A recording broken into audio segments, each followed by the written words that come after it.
Hi everyone, I am honored to introduce our guest speaker for the Banking and Finance session at the Human Advantage Conference. Now, Caroline Ahmed, who is a director at BVA BDRC and one of the BVA Group's champion for banking and finance, and myself will be speaking with Jeff Kreisler. Jeff is head of behavioral science for JP Morgan Private Bank and founding editor of peoplescience.com, which is a thought leadership platform for applied behavioral science. Jeff is a two-time best-selling, internationally published author. He is the author of a book that I have loved, Dollar and Cents, about the psychology of money, published, I think, in 22 countries, with my friend, but less than yours, I'm sure, and mentor Dan Ariely. Your work in the field has been praised by the likes of the Wall Street Journal, CNBC, Business Insider, Audible, CNN, and the Washington Post. So, welcome, Jeff. We are very proud to have you on board at the Human Advantage Conference. A big thank you for being with us. We are more than excited to have this conversation with you. It's great to be here. Thanks so much for having me. Just to echo everything that Eric has said there, Jeff, it's an absolute pleasure to meet you today, and thank you so much for talking to you. If I may, I'm going to start right at the top. You are one of the most preeminent experts in the psychology of money. I would love to get your take on why you think this field is so important. Thanks for the compliment, and I'm working on taking compliments, even though inside my imposter syndrome is telling you otherwise. I think the field is important for a lot of reasons. One is I think that money is measurable, so the opportunity to actually measure the impact of any interventions we have makes it so it's a ripe area. But more than that, I think that money plays such a preeminent and prominent role in all of our lives, and yet we don't really think about how we think about it. People talk about money all the time, but it's what have you bought, what have you spent on, it's what can you see. And so much of money is about stuff that you can't see. You can't see savings, you can't see planning, you can't see investments. And there's a disconnect between how prominent money is in our culture and how we all actually feel and think about it. You may live on a block and everyone has a house that costs the same amount, but you don't know if a neighbor is $1 million in debt or $2 million up. And we talk about it, but we don't talk about what's really going on. And it's something that we're not very comfortable saying. We're not comfortable admitting we don't know what to do with our money. There was a great survey. I'm forgetting who put it out, and I'll remember later. But it basically said that particularly American men, but I think it's true all over, American men were more willing to admit whether or not they used Viagra than to admit how much they save for retirement. Right? They're more willing to talk about this teeny tiny little savings account, right? and it just reflects like how hard it is for us to grapple with these emotions and have these conversations. So my hope, my delusion, is that some of the work that the people in this field are doing, my peers are doing, my superiors are doing, will just help people talk about money and share what they've learned and share the insight that they've seen. And understanding the psychology and how we think and feel about it is key to that, to helping people make better decisions. And I think that Viagra example is so powerful. It's so true and really helps to illuminate something that I think we all know is going on. But as you say, we don't talk about it. You mentioned decisions for a moment there. Could you summarize some of the key insights you've learned while studying how we make decisions with our money? And in particular, what are we not so good at? That's a great question. And can I just read my book? I think that the number one thing that I've noticed is that money is emotional. And it's something that it takes a few steps for most people to acknowledge. People think money is about numbers and charts and data, and that it's not emotional, that that's cold, that it's simple, and part of that is that's part of the challenge, is that ultimately money is emotional for a few reasons. One is because there's a lot of uncertainty. right? There's uncertainty in if you decide to do something with your money now, how will that impact things in the long run? Whether it's an investment and how will the market do, whether that's a purchase of a couch and will my couch last for more than a year, or a car, there's always uncertainty. And then uncertainty makes us feel uncomfortable, and there's emotion in that. But I think probably more important and deeper is that financial decisions are about personal emotion and goals and values and what we want. And what do we want for ourselves? Now, it may be as simple like, I'd like a cup of coffee. That's not a hard one. But it's also like, what do I want in a few years if this is savings? Do I want this fancy car? Do I want this big house? Do I want this education? And it's really hard for us to grapple with that. And when we have these emotions, whether they're the hard personal goals and values and what we want, or it's the uncertainty, what we tend to do is we have this uncomfortable feeling, and we make the decision that feels good, right? We make the decision that feels good based upon heuristics, is our term of art, or biases, or these traps, as opposed to the one that might rationally be the right choice for us, because it's easier to do that than it is to do the deep thinking and the hard thinking about it. And that's human nature, and that's okay. And what I have found works in practice is to let people know that it's okay to make money mistakes, to not know what you're doing. That's totally normal that we want to do the easy thing. But what we should start to do and strive to do is identify our particular human nature, so then we create systems and frameworks and products and services so that we use our human nature for our benefit instead of having it be used against us. Right? If we know that we fall for sale prices, find a way to check ourselves and at least just take a moment to pause and think about it. If we spend too much on our monthly discretionary spending, there's ways we can do. You can set aside some money automatically so you have less on your phone that you say. I don't want to get too deep into all the examples, but just the different systems that we can set up for ourselves personally, or with a professional advisor, or just on our website of our bank. It's not a matter of trying to change ourselves. Like, you can't suddenly become that person with self-control, right? Whether it's money or exercise. I'm not going to suddenly be the person that wakes up every day to work out, right? But if I put my sneakers and my gym shorts next to my bed, maybe I'll remember that I made a promise to work out. Maybe I'll make it a little bit easier. And so maybe one more time a week I'll work out. And the same with financial decisions, right? We're not going to suddenly be the person that spends perfectly and makes every right decision. But if we put in a little nudges, little reminders, we can do a little bit better. And that should be the goal. As to sort of I think your question was sort of the most common things that I think we fall for. I think that sale prices sort of touches on this idea of relativity, that we fall for making the easy choice when it comes to a sale, right? You're more likely to buy a sweater that was $100 marked down to $60 than just a $60 sweater. Right? Because that's easy to say. I know that a $60 is better than $100, and so forth. That's the right choice. Then is $60 worth this sweater? And we fall for this relativity all the time when we look at comparative values, right? Percentages are a great example. I love in talks, I'll often ask the crowd, if you went to a business supply store, office supply store, and you're going to buy some printer paper, and it was $10, and the cashier said, you can go next door and get it for $5, would you go? And most people say yes, of course. I say, great. What if the next day you went to buy a mattress, and it was $1,000, and the cashier said, next door it's $995, would you go? And most people say no. I say, great. That's relativity. I asked the same question, would you go next door for $5? But in our minds, we're like, oh, this is twice as much versus this is 1% or barely even a percent change. And it's an easy way for us to think about a decision. We fall for these relative values all the time. The other thing related to that I think is particularly powerful in our increasingly financial technology, fintech world, is the pain of paying. The pain of paying, the idea that when we pay for something, it stimulates the same region of our brain as physical pain, and that sort of evolutionary sense makes us stop and pay attention to something, right? And think, oh, is this the right thing to do? Right? You put your hand on a stove, that pain makes you look at it and go, oh, I should stop that. Right?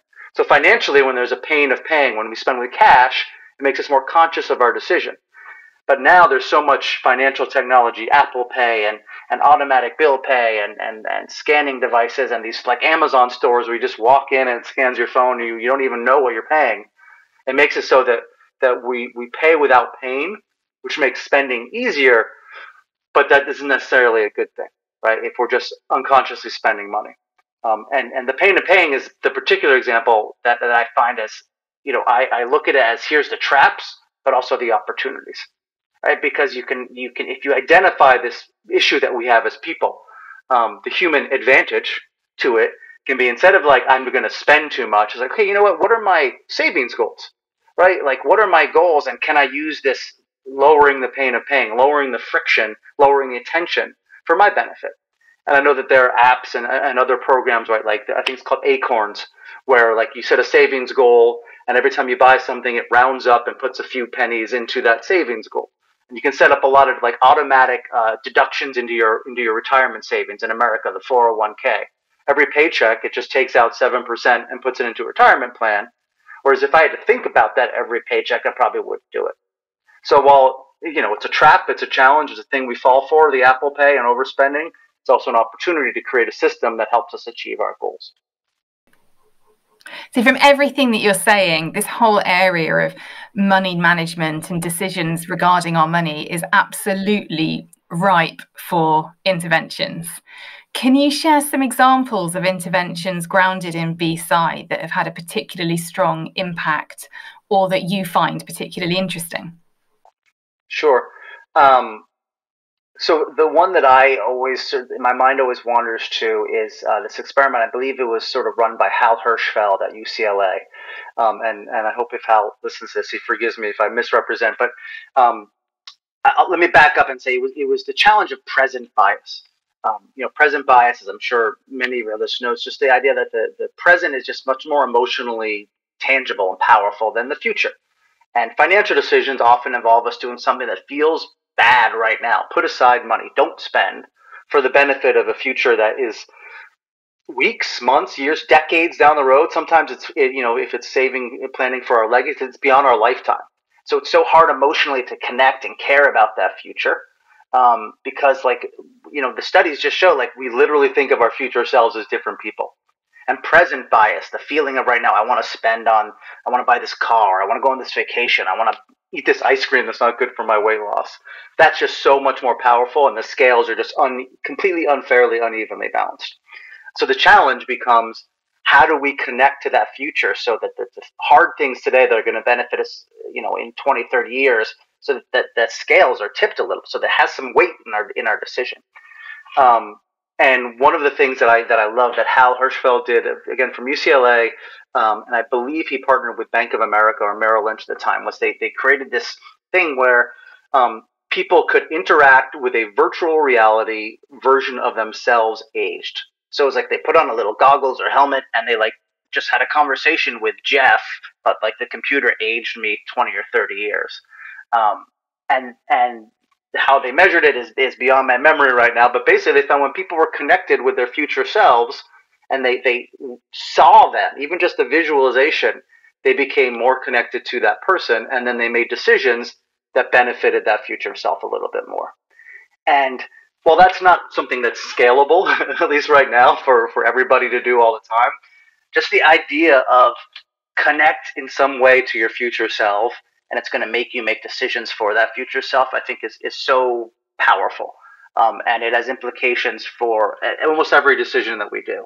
One stop I had before I got focused on the finance was I was helping a startup that was working on type 2 diabetes.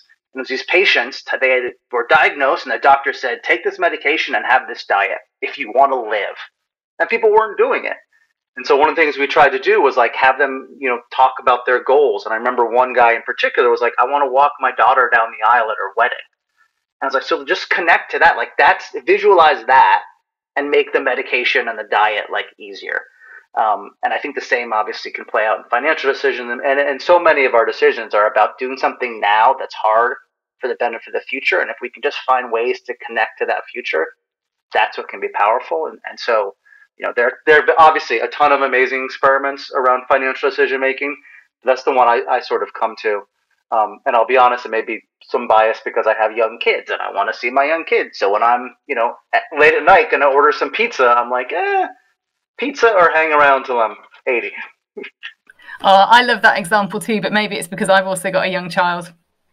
I have one more question before I hand back to Eric. We'd mentioned earlier you're head of behavioural science at JP Morgan. To wrap up, keeping that role in mind, why do you think it is specifically relevant to apply behavioural science to the sector? The work that I do is largely focused in investments and planning, right? I'm not like in the commercial bank and credit card. So I'll say within that investment and planning, financial planning, wealth management, there are a lot of these biases that are so strong that are important. Present bias, as I mentioned, right? Investments are all about planning for the future. Sometimes you're not there. So recognizing the connection that we need to make to that future outcome. Mental accounting, I think, is huge. Mental accounting, the idea that we think and feel and behave differently towards our money depending on the use of that money. I think people, whether they acknowledge it or not, they have whatever their sort of wealth is, and they have a portion of it that's like, this is my safe money. This is the money to make sure that I have a house and my kids have food and clothes, and no matter what happens, we're okay. Then they might have a little portion that's like a speculation money, right? Here's for me to try Bitcoin, or give my brother-in-law more money for another restaurant idea. Like, who knows? Like, it's okay. And there's money to maybe be a philanthropist, or money to save for education, or whatever it may be. And each of these little mental accounts, we feel very differently about. Like, we're not going to take risks with this safe money that we would with that crypto money. And recognizing that even in broad investments, it's not always about maximizing return. It's not just how can I get the most money. So recognizing the different sort of goals within each of these accounts can be really powerful and help us focus and make the best decisions. Like in the crypto, a 2% chance of success, maybe we're willing to accept that. Whereas in the safe money, we want 100% chance of success. And so we would choose things differently. So that's particularly powerful. And I think ultimately the big takeaway, and this applies not just in investing, but I think a lot of financial decisions, is when you're dealing with clients and you're the expert and you're dealing with the client who maybe is not the expert. Sometimes we forget that the client doesn't want to walk away and be an expert. They don't want to leave a meeting going, oh, I'm glad we have a 2% allocation in this. Or if you're in healthcare, I'm glad that my A1C is this number. The client, the patient, the customer wants to walk away from that interaction and turn to their partner and say, I feel good about our choices. I feel good about that. Right? And so I think that if we recognize that is what the client, they want it to be simple, they want it to feel good, and if we can serve them what is good for them in a way that they will feel good about it, that is the real success that anybody in a client-customer relationship can offer their clients. Is finding a way to translate all the expertise that you have, whether it's financial markets or medical or whatever it may be, or diet, and make it in a way that the client understands how it serves their goals and that what they're doing is in their best interest. That's what we can do for them to make it easy and deepen that relationship and hopefully pursue and get better outcomes. Okay, that's really great. Thanks for the insight. Maybe a final question before we start our roundtable. What is one piece of advice you would give to banking and finance professionals who would like to start applying behavioral science to their work?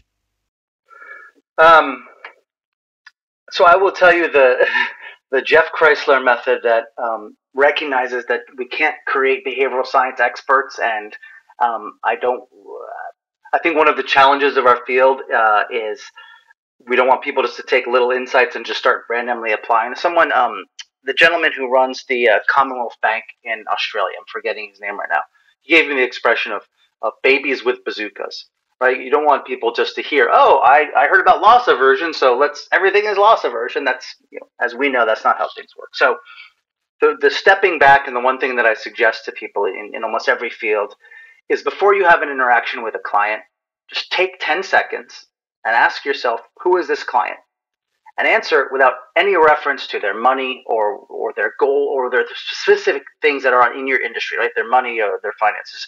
Who are they? They're a grandparent, they're a cancer survivor, they're a philanthropist, they're someone who cares about the environment.